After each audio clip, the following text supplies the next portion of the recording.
What do you want to be when you grow up? This question has been asked of kids time and time again since the beginning of time itself. And though the world's changed quite a bit in the past couple of centuries, a few jobs remain at the top of the list. Kids still want to be a doctor, a lawyer, a veterinarian, even a teacher.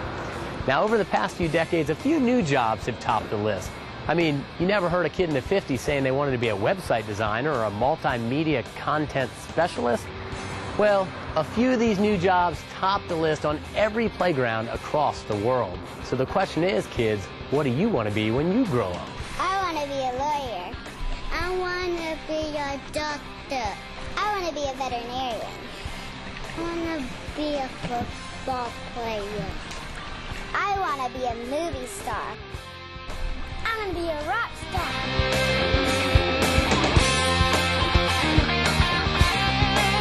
A rock star. Kids young and old alike have dreamt of being a rock star from the day they see their first live concert. From the power chords to the crowd roars, they are hooked. And if you're a fanatic and you're part of a garage band that wants to break to the national scene, well, our advice to you, our best advice to you, is to meet Mr. Clark. Who's Mr. Clark?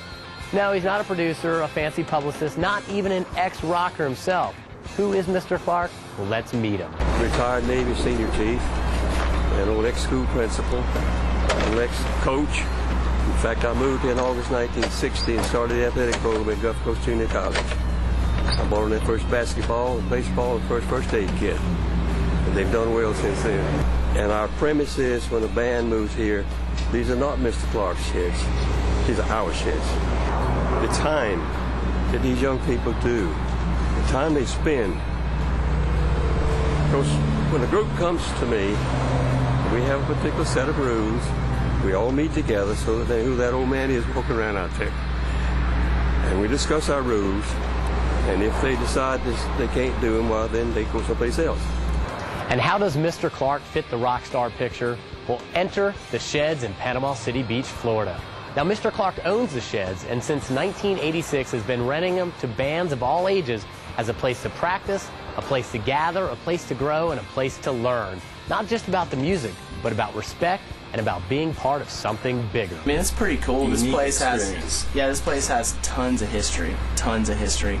I'm not sure exactly when they started renting to bands, but as far as I know, the past 15 years, there's been a lot of bands in here, hundreds of bands in here, a lot of good bands that have made it out of the Sheds and done stuff all over.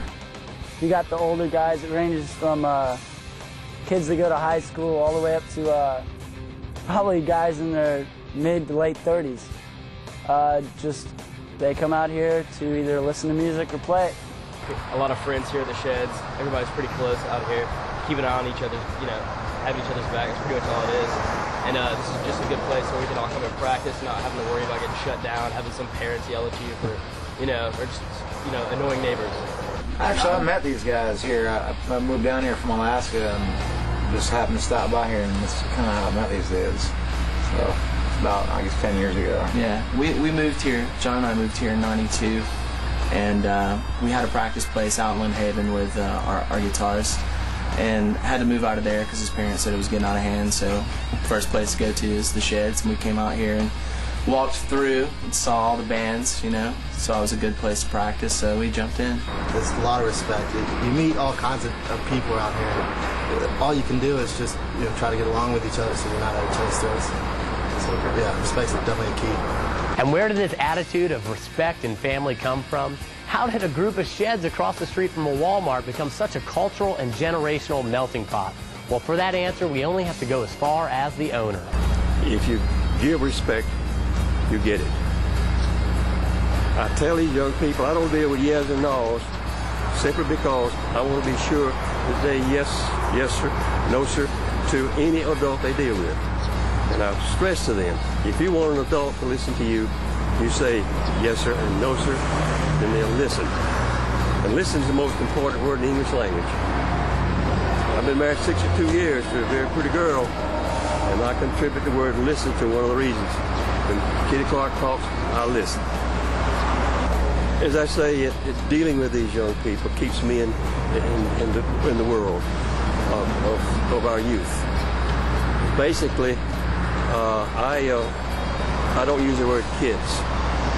I have people tell me, I got to go home and cook for more kids. I wonder how many goats they have. So there have always been young people, students, children, and when you deal with them with respect, that's when you get it. But if you were, I feel like when you refer to a bunch of kids, you're looking down on them. You're not.